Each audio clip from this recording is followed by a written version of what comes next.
Olá, meus amigos, tudo bem? Sejam bem-vindos ao canal Estoura Enem. Hoje vamos trabalhar uma questão que caiu no Enem de 2013 sobre a ditadura militar do Brasil.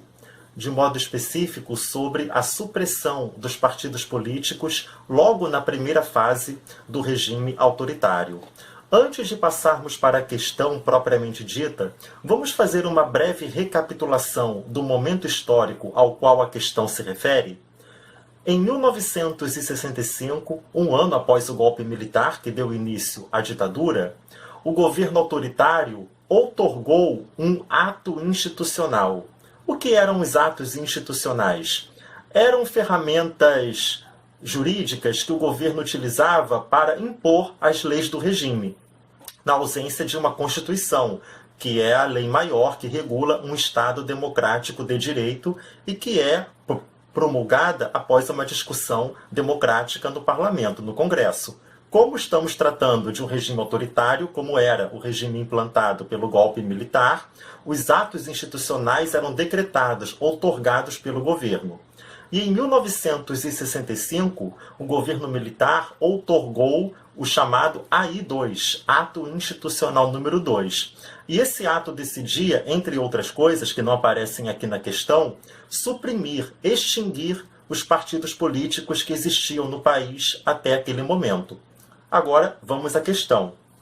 A questão apresenta no enunciado uma imagem que foi publicada no jornal Correio da Manhã, no dia de finados de 1965. Essa imagem traz as siglas de 13 partidos que haviam acabado de ser suprimidos, inclusive as 3 primeiras siglas são dos partidos maiores até aquele momento, PSD, PTB e UDN, além dos outros, e esses partidos estão associados à palavra, ao termo finados, mortos. E o enunciado, após dar essa informação, diz: sua relação, ou seja, a relação dessa imagem, com os direitos políticos existentes no período, revela a... Vamos então percorrer cada uma das 5 alternativas, pontos fracos, pontos fortes, até chegarmos à conclusão. Alternativa A afirma que a relação dessa imagem com os direitos políticos no período revela a extinção dos partidos nanicos. O que são os partidos nanicos? São aqueles partidos pequenos, com uma militância numericamente reduzida, partidos que só sobrevivem orbitando, né, em torno dos partidos maiores. Se você marcasse essa alternativa A, você estaria confirmando a seguinte interpretação. Ora, interessava ao regime militar acabar com os partidos pequenos, nanicos, mas então interessava ao regime permanecer com os partidos fortes antes do golpe. E não é isso que a história do regime confirma. Inclusive, a própria imagem no enunciado já indica que a alternativa A tem um problema sério. Porque se mesmo as siglas dos partidos grandes naquele momento estão associadas ao termo finados, mortos, como é que interessava ao regime ali acabar apenas com os partidos nanicos? Então, a alternativa A é problemática. Não é correta considerando as decisões e características do regime militar. Vamos passar dela. A alternativa B associa a imagem e o momento político com a retomada dos partidos estaduais. Durante a Primeira República ou República Velha, a organização político-partidária no Brasil era focada na formação de partidos que representavam os interesses das oligarquias regionais, nos estados. O exemplo mais emblemático é o de São Paulo, Partido Republicano Paulista, por ser o estado mais pujante econômica e politicamente no Brasil da Primeira República. Mas esse modelo foi deixado de lado após a Revolução de 1930 e com a Era Vargas, mesmo após o fim da Era Vargas em 1945. Então, muito menos o regime militar, que era marcado dentro da cúpula militar pela concepção de um Estado forte, centralizador, muito menos iria patrocinar a recriação de partidos focados nos interesses regionais estaduais. Então, também a letra B a alternativa B não condiz com a realidade do regime autoritário. Vamos passar para a letra C. A letra C associa a imagem e a sua relação com os direitos políticos existentes no período à adoção do bipartidarismo regulado.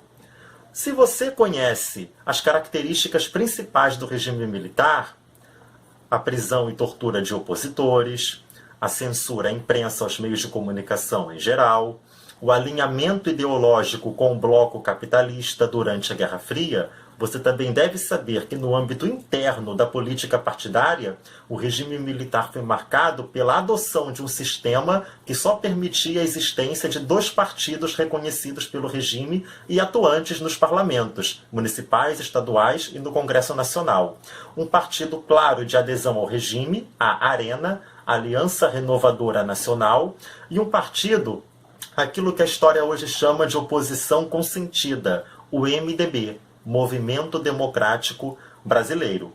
Aquele partido de oposição autorizado pelo regime, mas enquadrado naquilo que o regime só aceitava como oposição, tá? Que não tinha nada a ver com o sistema democrático como a gente tem hoje, mas era uma oposição enquadrada pelo princípio autoritário que era próprio do regime militar. Então, a letra C confirma essa característica do regime, um bipartidarismo, ARENA e MDB regulado pela cúpula do governo. Mesmo assim, vamos avançar até a última alternativa. A alternativa D associa esse momento histórico da supressão dos partidos em 65 à superação do fisiologismo tradicional. O que é fisiologismo? É o famoso tomar lá da cá, né? Para um partido, para uma agremiação, para um político, enfim, conseguir um favor, precisa fazer um favor. Tá? Tem até uma frase que foi apropriada, que é a frase "é dando que se recebe", quer dizer, para receber alguma coisa, algum benefício, eu preciso dar. Tá? Tem a ver com corrupção? Tem, claro que tem. Não é correto pensar que, pelo fato de ser um regime autoritário, de extinguir os partidos que existiam, o fisiologismo acabou, a corrupção acabou. Tá? Isso é um desconhecimento e isso beira até a ingenuidade. Achar que por ser uma ditadura não havia espaço para corrupção, para fisiologismo. Isso está em desacordo com o que o candidato, o estudante, deve conhecer das práticas partidárias no Brasil ao longo do tempo. Vamos então para a última alternativa, letra E. Ela afirma que aquela imagem apresentada no enunciado está associada com a valorização da representação parlamentar. Longe disso. O regime militar é caracterizado, entre outros atributos, pelo enquadramento, pela limitação da representação parlamentar. Tanto pela imposição do bipartidarismo, não se aceitava a mera ideia de um terceiro, quanto mais de outros partidos, e menos ainda pela ausência de liberdades dos parlamentares, principalmente após o AI-5, Ato Institucional 5, em 1968, a representação parlamentar passou a ser basicamente uma forma, dentro da instância do Congresso Nacional, uma forma de referendar, uma forma de colocar em prática tudo aquilo que vinha de cima, que vinha do governo. Então a alternativa E também está em desacordo com o que se deve conhecer sobre o regime militar. Portanto, a alternativa correta, letra C, de casa. Adoção do bipartidarismo regulado após a supressão dos partidos políticos pelo AI-2 em 1965. Meus amigos, agradeço muito a audiência de vocês. Eu espero que vocês continuem acompanhando os nossos vídeos. Inscrevam-se em nosso canal se vocês ainda não se inscreveram. Divulguem para seus colegas, para seus familiares, para seus amigos. E nós continuaremos a trabalhar questões do Enem, que caíram ao longo dos anos, temas que são recorrentes. Um grande abraço, bons estudos e até a próxima!